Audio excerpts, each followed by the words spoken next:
Bonjour à tous, je suis Caroline Bindel, ravie de vous accueillir dans Cité Radieuse. Alors Cité Radieuse, c'est quoi ? Une rencontre, une conversation avec des personnes venant d'horizons très divers mais qui ont en commun de faire rayonner une ville, Marseille. Elles y vivent, y ont vécu ou tout simplement l'aiment pour ce qu'elle a à offrir. Marseille est lumineuse, bouillonnante, arlequinée, agitée. On l'aime autant qu'on la déteste, parfois seulement. Aujourd'hui, mon invitée est Vérane Frediani, productrice et auteure du très beau livre sur la gastronomie et la diversité marseillaise, Marseille cuisine le monde. 75 recettes, 60 portraits, un livre objet qui offre un regard positif et rassembleur sur Marseille pour en faire un exemple. Rencontre avec une Marseillaise expatriée à Londres qui reste très attachée à sa ville et la fait rayonner mieux que quiconque. Bonne écoute.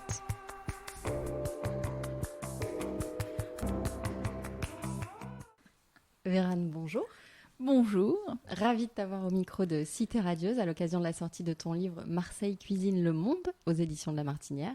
Alors on va y revenir longuement bien sûr, mais pour commencer je voudrais que tu te présentes, que tu nous en dises plus sur toi et sur ce qui te lie à Marseille. Alors, je suis née à Marseille dans les années 70, donc j'ai grandi à Marseille dans les années 80-90 jusqu'à mes 20 ans à peu près. Et j'étais au lycée, au collège Longchamp, au lycée Saint-Charles, puis finalement au lycée Thiers, en classe prépa, j'ai fait une prépa HEC. Et là, j'ai migré vers le nord, je suis partie à Lille faire une école de commerce. Donc c'était un choc culturel, mais en même temps, ça m'a fait du bien parce que ça permettait de prendre du recul aussi et de voir autre chose. Et je suis le fruit, on va dire, de deux familles, une famille corse, une famille italienne, donc un mélange très méditerranéen, on va dire. Voilà, et depuis 5 ans, j'habite à Londres. Voilà. Okay. Toute ma famille est restée à Marseille, donc je viens régulièrement, et puis pour faire le livre, je suis restée quasiment une année à Marseille, et ça, c'était formidable. Qu'est-ce que tu fais à Londres ? Je réalise beaucoup de documentaires, en fait, toujours sur la gastronomie. J'essaie de passer à la fiction aussi, d'ailleurs, avec plusieurs projets, mais qui tournent autour de la gastronomie aussi. Il y a quelques années, j'avais fait À la recherche des femmes chefs, donc ce documentaire sur les femmes chefs, pour montrer qu'elles existent. Je travaille pas mal avec mon mari aussi, qui est réalisateur, Franck Ribière, et on a fait ensemble Steak Révolution et d'autres films sur la viande rouge, sur la bonne viande rouge, et comment la reconnaître et la consommer. Dernièrement, on a tourné un documentaire sur Mauro Colagreco aussi à Menton, et là on est en pleine post-production. Donc en fait, Londres, c'est pas forcément là où je travaille, mais c'est là où je suis basée. Ça me permet d'avoir là aussi une autre vision de ce qui se passe au niveau de la gastronomie dans le monde. Londres, c'est très cosmopolite, et c'est comme ça que je me suis rendu compte que Marseille devenait finalement une ville de la gastronomie. Devenait seulement maintenant ? Depuis peut-être 4-5 ans, je dirais. C'est plus quelque chose qui m'a interpellée parce que je n'y vivais plus et que je vivais à l'étranger et que je trouvais que Paris ronronnait, que par rapport à Paris, Londres, Berlin, ou même Tel Aviv, Madrid, innover avec des concepts. Et puis finalement, j'ai trouvé que Marseille explosait et que Paris m'intéressait moins. Ouais. Ça va plaire aux Marseillais que je dis ça, mais c'est sincère. Mais c'est pour de vrai. Ouais. Tu parles d'un mélange, tu dis où cuisine-t-on un tel mélange sur la planète ? Tu viens de parler de Tel Aviv, Berlin, Londres et Marseille, donc en 4e position, c'est la classe. Effectivement, oui, là, tu vas faire plaisir. Mais on en est là, il faut qu'on en soit fiers. On a cette possibilité-là, en fait, de jouer dans la cour des grands du monde de la gastronomie. On est sur la carte du monde, là, d'un coup. Et je pense que c'est grâce aussi à des nouveaux venus à Marseille qui ont réveillé tout ça. Il y avait un potentiel énorme, sous-exploité, et aujourd'hui, j'ai l'impression que aussi bien les nouveaux venus que tous ceux qui étaient là travaillent ensemble à faire en sorte que la proposition culinaire soit diverse, variée, culturellement intéressante. Enfin, personne ne se trahit en essayant de mettre sa cuisine, en fait, dans une assiette moderne. On se renouvelle, on réinvente un peu toutes les vieilles recettes de chaque culture, et ça, c'est formidable. Alors, tu parles vraiment de la cuisine avec passion. J'ai envie de revenir à ton enfance marseillaise. Oui. Tu l'as évoqué brièvement tout à l'heure, Oui. qui était, je crois, une enfance assez urbaine du côté des 5 avenues et de Longchamp. Est-ce qu'à cette époque-là, la cuisine occupait déjà une place importante dans ta vie? Et quels souvenirs gardes-tu de cette enfance Déjà, marseillaise? du côté du boulevard Chave, il n'y avait pas grand-chose pour s'attabler entre midi et deux. Aujourd'hui, c'est devenu un boulevard, là aussi très intéressant, avec le boulevard Eugène-Pierre, et puis même le boulevard Longchamp, tout ça. Mais toutes ces avenues étaient désertes, en fait, hein, quand j'étais jeune. Et donc ça aussi, ça me surprend à chaque fois, encore aujourd'hui, en fait, de pouvoir aller dans ces rues et de découvrir à chaque fois un nouveau restaurant, un nouveau lieu, un nouveau bar très sympa. Est-ce que la cuisine... Oui, la cuisine avait tenait une place dans ma famille parce que le week-end, le dimanche, on se retrouvait avec mes cousins, ma grand-mère et qu'on mangeait tous ensemble pendant des heures.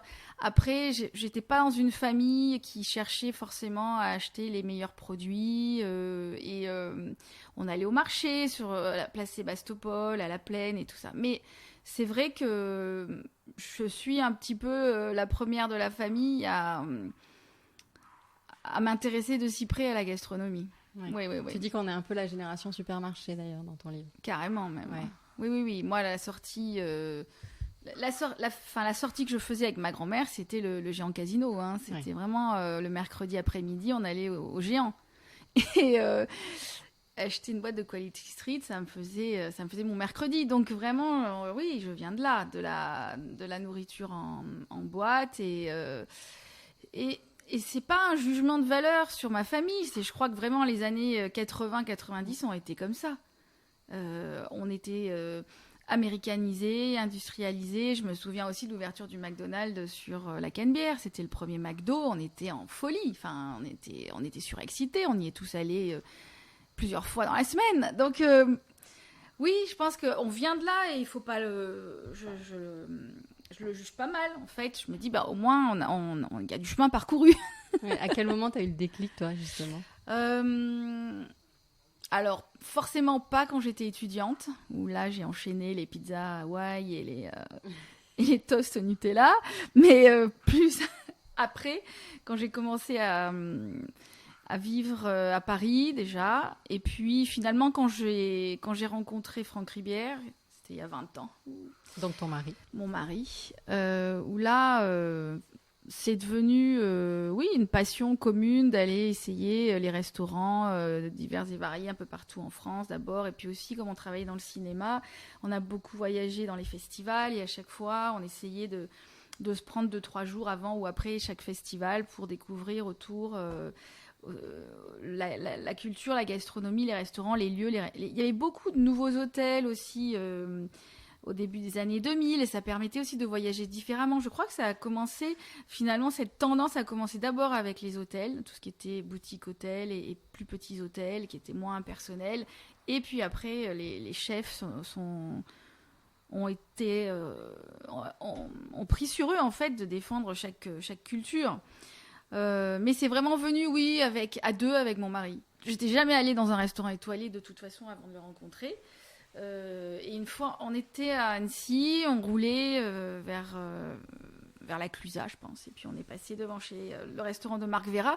Et c'est vrai que moi, j'avais même pas pensé un jour m'arrêter chez Marc Vera. Et puis c'est lui qui m'a dit, mais pourquoi on s'arrête pas? On va leur demander s'il y a une table. Et puis bizarrement, il y avait une table de livres, peut-être quelqu'un qui n'était pas venu. Et on s'est retrouvés là tout l'après-midi à déjeuner de façon sublime. Donc voilà, c'est venu vraiment grâce à des rencontres. Ouais. Une passion que tu partages désormais avec votre fille aussi. Ah oui, elle est beaucoup dans le livre d'ailleurs. Mais... C'est vrai, elle est beaucoup là et je crois que le confinement a aidé aussi à ça et à mettre en place des petits rituels. Au départ, on est resté quand même 2 mois à Londres. Le premier confinement, on ne pouvait pas bouger, donc on est resté vraiment je crois, mars-avril, on est venu ici début mai. Donc vraiment, en mars-avril, on est resté confiné à Londres. Et comme son papa, mon mari, cuisine beaucoup, enfin c'est vraiment le cuisinier de la famille, moi je mange. Et elle est entre les deux, elle cuisine et elle mange. Voilà, elle a 7 ans, mais elle aime beaucoup cuisiner. Alors, on fait des gâteaux toutes les deux, mais sinon, elle cuisine avec son papa. Et Je lui dis toujours plus tard, je viendrai manger chez toi. Et oui, bien sûr.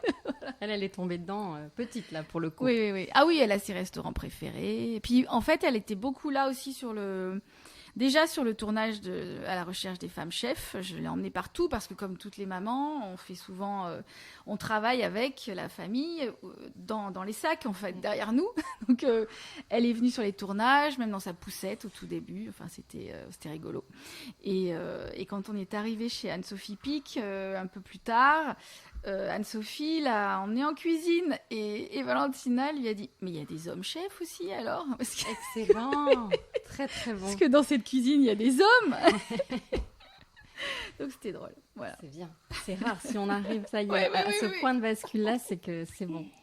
On est sur le bon chemin. Alors, j'ai ton livre là avec moi, ce très beau livre. Alors, pour être tout à fait honnête, la cuisine, c'est pas du tout mon truc. Mais le jour où j'ai reçu ce livre, j'ai eu un coup de cœur immédiat. Vraiment. Cool. Pourquoi ? Parce que d'abord, je l'ai trouvé très très beau. C'est moi qui ai fait les photos. Hein. Il y en a quelques. Et ça, c'est vrai que c'était quelque chose qui m'intéressait beaucoup. En fait, photographier Marseille, c'est génial, en fait. Déjà, félicitations pour ça, parce que les photos sont très belles. L'angle est original, il est fort, il est décalé. Aborder cette ville par l'angle de la cuisine, c'est vachement bien. Je voulais savoir concrètement comment tu avais travaillé sur ce projet, le temps que ça t'avait pris, comment tu as sélectionné les 60 portraits de ces intervenants qui sont assez géniaux. Voilà, parle-nous de cette aventure. Parce que forcément, il y a plus de monde que 60 personnes dont j'aurais aimé parler, mais j'ai dû faire des choix. Et mon angle, c'était vraiment la diversité, montrer à quel point Marseille bouillonne de personnalités différentes, complémentaires. Et donc, je voulais vraiment un panel éclectique. Et donc, au départ, vraiment, je voulais des portraits de Marseillais et de Marseillaises. Pas forcément d'ailleurs que des chefs. D'ailleurs, il n'y a pas que des chefs dans le livre. Montrer un peu le caractère de la ville à travers justement des personnes qui pour moi avaient une vraie histoire à raconter, un vrai lien avec la ville, qu'ils soient là depuis X générations ou juste arrivés il y a quelques années, mais montrer effectivement à quel point Marseille fabrique des Marseillais. Et cette unité, je pense que dans la diversité, on la voit. On voit qu'il y a une unité finalement entre tout le monde. Et les photos, vraiment, là aussi, c'était pour sortir un peu des sentiers battus et raconter Marseille avec un œil de Marseillaise. Ouais. Au début, d'ailleurs, je voulais même l'appeler « Les Marseillaises cuisinent le monde ».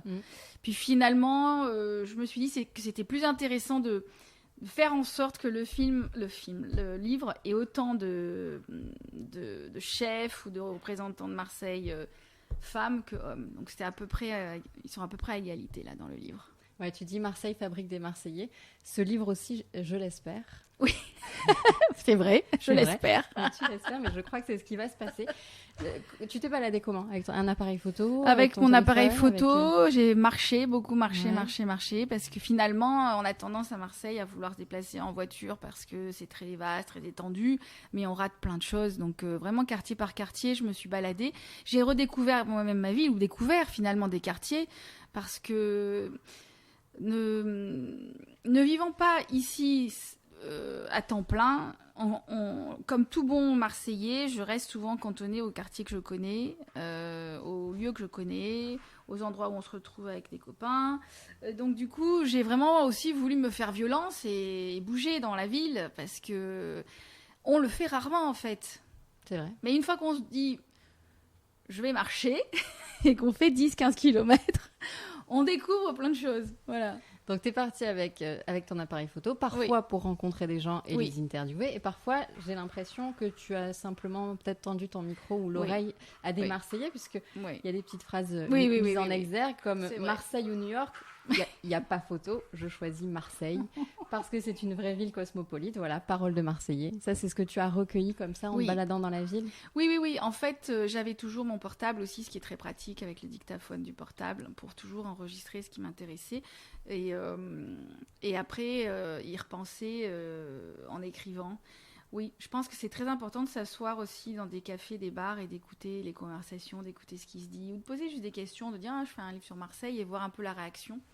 de tout le monde. Et c'est drôle d'ailleurs parce que beaucoup à qui j'expliquais je fais un livre étaient vraiment persuadés que ça ne se ferait pas ou que ça n'aboutirait pas, que ce serait un article dans un journal à la fin. Et oui. Ah oui. Le Marseillais est fier et en même temps n'est toujours pas persuadé que la ville puisse s'intéresser à ce point-là.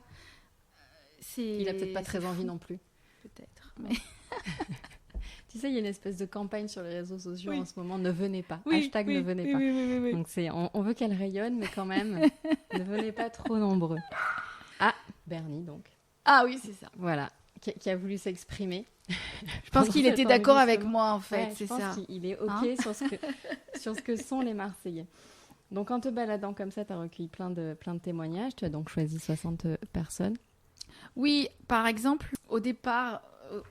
j'avais dans l'idée de même pas mettre de restaurant étoilé dans ce livre. Et ensuite, je me suis dit, non, en fait, si on veut parler de mélange, on doit aussi parler des restaurants étoilés qui, aujourd'hui, amènent aussi quelque chose à Marseille.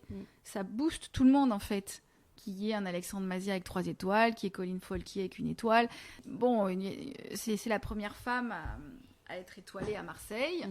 Donc je trouve que c'est notable et puis c'est une femme formidable qui a beaucoup de talent. Alexandre Mazia, il est charmant, il est touchant, et lui aussi il a embrassé Marseille finalement, il se l'est approprié et je trouve ça génial. Chef triplement étoilé que tu avais rencontré d'ailleurs pour oui, au milieu de tout ça, de tout ce livre, en fait, le guide Michelin m'a demandé de filmer Alexandre Mazia, enfin de faire une vidéo en fait autour de Marseille avec Alexandre Mazia pour la remise des étoiles Michelin en début janvier 2021. Et ça, c'était chouette aussi d'ailleurs de pouvoir le rencontrer comme ça. Parce que finalement, j'étais la réalisatrice, donc il devait faire absolument tout ce que je lui demandais. Ça t'a plu, ça? Je l'ai trouvé très, très, très bon élève. Oui, très bon élève. En fait, c'était rigolo parce que je lui dis, mais alors, où est-ce qu'on pourrait aller? Il me dit, on n'a qu'à aller au Good. Ok, on va au Good. À quelle heure on se retrouve là-bas? 6h30 le matin. Donc, oui, certes, 6h30, je peux y être, mais je n'aurai pas beaucoup de lumière. Et donc on a décalé ça vers 7h30, mais c'était pourquoi? Pour être d'accord avec les pêcheurs? Non, c'est parce que il se lève très tôt, donc il trouvait que c'était sublime d'y être pour le lever du jour. C'est vrai d'ailleurs, j'avais jamais fait ça.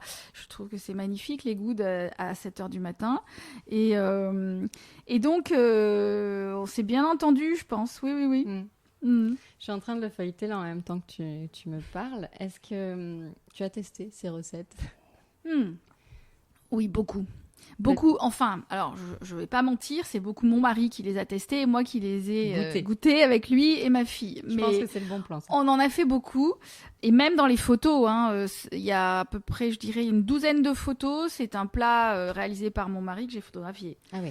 J'avais la recette, mais pas le temps ou pas la possibilité de le faire parce que finalement, il y a eu quand même pas mal de mois où les restaurants étaient fermés. Donc, soit j'allais dans le restaurant fermé, en cuisiner et tout ça, mais parfois ça n'a pas été forcément possible. Et puis il y a aussi des recettes de famille dans le livre, donc celles-là on les a faites nous. Voilà, donc il y a un beau mélange, mais du coup on en a beaucoup testé. Et puis celles par contre que j'ai faites avec les chefs, en général j'ai mangé derrière l'assiette. Donc, Quelle chance. Est-ce qu'il y a des recettes typiquement marseillaises, historiquement? Historiquement, ça c'est compliqué à dire. Je crois qu'il y a beaucoup de mensonges là-dessus et que c'est pas tout ce qu'on croit marseillais n'est peut-être pas marseillais. Par contre, notre lien aux abats, là, est vrai. Donc finalement, les pieds paquets marseillais, oui, ils sont vraiment marseillais. C'était du côté au bord de l'Uvonne, où il y avait finalement beaucoup d'ouvriers qui vivaient, qui ont mangé des pieds paquets. Mais, assez clivant, les pieds paquets quand même. C'est clivant, oui. Mais quand je vois finalement Laetitia Wyss avec la femme du boucher qui reprend en fait cette idée qu'on mange tout l'animal à Marseille, c'est formidable parce que ça, c'est un pan de l'histoire marseillaise, culinaire marseillaise, qu'on remet au goût du jour et je suis ravie de ça. Oui. Je suis pas la seule, d'ailleurs. Emmanuel Perraudin le dit beaucoup aussi. Mais oui, il y a une grosse histoire des Marseillais avec les abats. Et est-ce qu'il y a une recette que tu préfères si tu ne devais en choisir qu'une? C'est compliqué. C'est compliqué, je suis en train de le feuilleter. Je reconnais que c'est compliqué. Et je tombe sur la page où c'est marqué « Tu me fends le cœur » en plus. Ah oui. Cette question te fend le cœur. Ah oui. Non, j'ai trop de coups de cœur, mais je conseillerais à tout le monde de profiter du festival Couscous pour se balader et finalement goûter les différents couscous que les chefs préparent parce que chacun y met sa touche, sa culture. Ça permet, moi je l'ai fait sur 2 jours et j'en ai mangé beaucoup en 2 jours. C'était peut-être un peu excessif, mais ça reste 2 journées formidables dans la fabrication du livre. Tu m'étonnes. Un festival du couscous que je découvre grâce à toi. Ah je oui, savais même pas que fin ça existait, août, début septembre. En plus, il fait encore chaud. Oui. Ah oui. Bon, bah écoutez, c'est bon à savoir. Vérane, quand tu disais tout à l'heure que tu vivais donc à Londres, qu'est-ce qui te manque de Marseille quand tu es là-bas, s'il y a quelque chose qui te manque? Bon, basiquement le soleil, quelques degrés souvent. Ouais. La possibilité aussi de parler facilement à des inconnus. À Marseille, c'est ça qui me plaît, c'est qu'en fait, on rencontre beaucoup de monde juste en décidant de parler. J'ai fait justement quelques photos au Catalan. Là aussi, c'était un après-midi, je pense. Il y avait des jeunes qui faisaient des cabrioles, tout ça. Et finalement, il suffit de se mettre là, leur demander si on peut les prendre en photo, discuter 2 secondes, et puis l'échange se fait. On n'est pas pour autant qu'on est amis, mais on peut comme ça partir à la rencontre de sa propre ville facilement. À Londres, c'est un petit peu plus compliqué. Les gens sont très polis, ça, c'est vrai, mais on a du mal à briser la glace, je dirais. C'est beaucoup plus dur. Après, il y a des choses que j'adore à Londres. Il y a effectivement, pour une capitale, c'est une ville extrêmement verte, avec des parcs magnifiques, donc c'est très agréable à vivre. Très, très agréable à vivre. Ouais. Après avoir passé donc une année à arpenter les rues de ta ville pour en parler via le prisme de la cuisine et des chefs, est-ce que ça t'a donné envie d'en parler d'une autre façon et via un autre angle du coup? Oui. Je pense par exemple que mon idée des Marseillaises reste une bonne idée. Et à ce moment-là, j'aimerais en parler, et pas seulement par le biais de la cuisine, mais aussi de la musique, de l'art, du football. Parce que là, je pense que on est encore une fois, je l'ai dit pour la cuisine, mais c'est vrai pour tout, une ville de femmes. Oui, on peut dire que la culture méditerranéenne est machiste, un peu... oui, bien sûr. Sauf que les femmes aujourd'hui se professionnalisent, savent aussi aller au bout de leurs idées, en ont la possibilité. Et donc, on est une ville très féminine où il se passe beaucoup de choses grâce aux femmes. Donc, je pense que oui, là, j'aimerais bien reprendre cette idée-là. Et notamment dans la version documentaire, parce que le livre est un documentaire finalement. Et quelques années avant de faire le livre, j'ai d'abord voulu faire un documentaire. Et ça n'a pas été vraiment... possible, on m'a pas dit ok, on te finance, donc j'étais ravie de faire le livre, mais je garde en moi l'idée quand même de faire un documentaire sur Marseille, et les Marseillaises pour moi c'est un bon sujet. Oui. Tu sens que ça bouge là, que l'image change? L'image elle change, oui bien sûr, il y a beaucoup de curiosité sur Marseille, oui, ça va aider bien entendu, mais il faut encore convaincre parce que même les 2 éditrices principales des éditions de la Martinière ne connaissaient pas Marseille. D'autres maisons d'édition m'ont dit non avant que les éditions de la Martinière disent oui. C'était pas une évidence. Et même pour les éditions de la Martinière, Lauraline, la responsable éditoriale, a réfléchi, m'a dit ok, et puis elle est ravie d'avoir fait ce livre. Mais c'était pas une évidence non plus. Donc ça, il faut encore le vendre à Marseille. C'est pas si facile que ça. Et toi, tu nous aides, voilà, avec un si bel objet, parce que c'est vraiment un très bel objet, je le redis. Tu aides vraiment Marseille à rayonner. Alors, donc j'avais reçu ce livre sans connaître ton travail. J'ai vu un signe là-dedans parce que j'ai craqué tout de suite. J'ai vu un second signe parce que j'ai une petite manie, c'est que je vais systématiquement à la fin du livre, je jette un œil aux remerciements. Quelle ne fut pas ma surprise de lire après une longue liste de merci. Merci à Bernard Tapie de nous avoir fait champion d'Europe. Alors, celles et ceux qui me suivent savent à quel point je l'aime et à quel point je rêve de l'avoir à ce micro. Alors, raconte-moi ce que représente Bernard Tapie pour toi, pour que tu aies souhaité le remercier quand même dans ce livre. Enfant, on l'a un peu dit, mais Marseille avait mauvaise réputation. vraiment une mauvaise image. Et quand on était Marseillais et qu'on le disait, c'était pas forcément bien perçu. Moi, j'ai quand même souffert de l'image de Marseille. On avait du mal, on était fiers d'être Marseillais, mais en même temps, dans les médias, bon, c'est pas forcément fini, mais enfin, l'image de Marseille était très mauvaise. On ne parlait que de pauvreté. Et à cette époque-là, enfin, moi j'étais enfant, vraiment, le football a permis, du moins enfant, moi, le football m'a permis d'avoir une certaine fierté par rapport à ma ville. Et le fait qu'on ait gagné cette Coupe d'Europe, même si je pense ne pas avoir regardé tous les matchs et être surtout venu dans les derniers matchs, j'ai un souvenir de cette canebière avec tout le monde dessus, buvant du champagne, et qui a marqué mon enfance. C'est évident. D'un coup, je me suis sentie exister. Donc, j'étais pas une fan de foot, mais je suis allée, bien entendu, au stade avec mon père et crier tout ce qu'il fallait sur les Parisiens.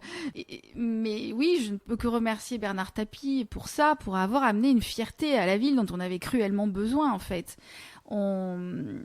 J'aurais adoré qu'il soit maire de Marseille. Il aurait été formidable, non ? Bien sûr. Quel regret qu'il ne l'ait pas été. Alors écoute. Puis on a besoin. Moi, j'ai fait une école de commerce aussi derrière, et là encore, j'ai été considérée comme un peu l'ennemi du peuple. Enfin, quelque part, aujourd'hui, en France, quand on fait une école de commerce, on est quelqu'un qui veut monter des affaires, profiter des autres, faire de l'argent, et de voir Bernard Tapie, pour moi, vraiment. Maîtriser l'art du business, quoi. C'était un modèle dans le sens où il s'excusait pas. Je suis toujours en train de m'excuser d'avoir fait une école de commerce. Encore voilà. Maintenant. Mais bien sûr. Eh oui. Et oui, bien sûr. Donc j'adorerais qu'il vienne à ce micro, écouter le podcast. On lui lance un appel et voilà. on va essayer de lui faire passer ton livre surtout. Oui. Voilà. Il faut qu'il sache qu'il est dans les remerciements, mais on va y arriver, j'en suis certaine. Alors Vérane, pour finir, le traditionnel questionnaire de Cité radieuse. Alors tu me dis ce qui te vient spontanément. Si Marseille était une image. Mais en fait, quand on me dit image, je pense photo, et forcément, parmi les photos que j'ai faites, ce serait vraiment les rochers face à la mer avec le coucher de soleil. C'est d'ailleurs la première photo du livre, mais pour moi, c'est Marseille. Voir un ferry partir ou arriver dans le coucher de soleil et probablement boire l'apéro sur les rochers ou manger une pizza. Voilà. Si Marseille était une chanson. Alors, à la fin de mon documentaire à la recherche des femmes chefs, j'avais mis une chanson de Kenny Arcana, Vie d'artiste, et je l'écoute souvent. J'adore cette chanson, j'adore cette femme, et je trouve qu'elle ferait partie des Marseillaises que j'aimerais mettre dans mon futur documentaire. Si Marseille était un film. Forcément la trilogie de Pagnol, je pense, parce que Marseille reste pagnolesque tout de même, et c'est bien. C'est bien, il faut aussi. Et en même temps, je voudrais voir le nouveau film de Afsia Herzi qui sort fin juillet, qui s'appelle Bonne Mère. Voilà, je pense qu'on a besoin là aussi de réalisatrices marseillaises qui filment la ville, qui racontent des histoires. Donc, je vais dire ce film-là aussi. Et pour finir, ton expression marseillaise préférée? Va te jeter au good, bien entendu. On la retrouve dans le livre. Mais il y a, pour cela... Pour les expressions marseillaises, je trouve qu'il y a une comédienne sur Instagram qui fait des personnages, les caractères. Lison Daniel, que j'ai reçue à ce micro également. Elle me fait mourir de rire. Je les écoute plusieurs fois. Hein. Ouais. À chaque fois, je dis, mais c'est tellement Marseille. Tellement drôle. Tu pourrais écouter son épisode parce qu'elle fait intervenir justement dans l'épisode la fameuse cagole. Parce que ça nous colle à la peau quand même ici à Marseille. L'image de la cagole. Oui, ça nous colle à la peau, mais on peut l'être. Cagole, c'est un choix de pas l'être. C'est très bien dit. Et ce sera le mot de la fin. Merci beaucoup, Vérane. C'était un plaisir. Merci à toi, Caroline. Franchement, c'était super. Merci beaucoup. Je vous conseille de vous procurer au plus vite ce très beau livre, Marseille cuisine le monde. Ça y est, il est dans toutes les bonnes librairies. Merci beaucoup, Vérane. Passe un bel été. Bel été à tous et à toutes. Et à très bientôt. Salut.